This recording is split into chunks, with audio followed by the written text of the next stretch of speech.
L'impressione è di grandissima emozione, ma non è retorica, non dire emozione perché spesso si dice quando ci sono dei momenti importanti, no, per la città, per i nostri musei, ma è veramente una grande emozione, perché è un percorso che è iniziato 1 anno e mezzo fa,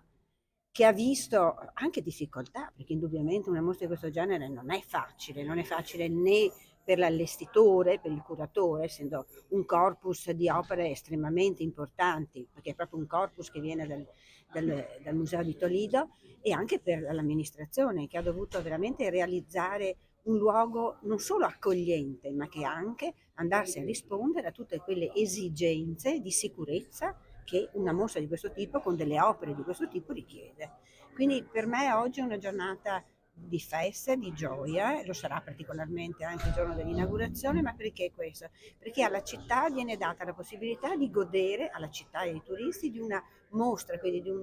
un insieme di opere d'arte straordinarie, ma anche di avere nuovamente un museo a livello veramente internazionale, quindi è la restituzione di spazi alla città e a tutta la comunità culturale, non solo, veramente straordinaria. Grazie, grazie Chiaro.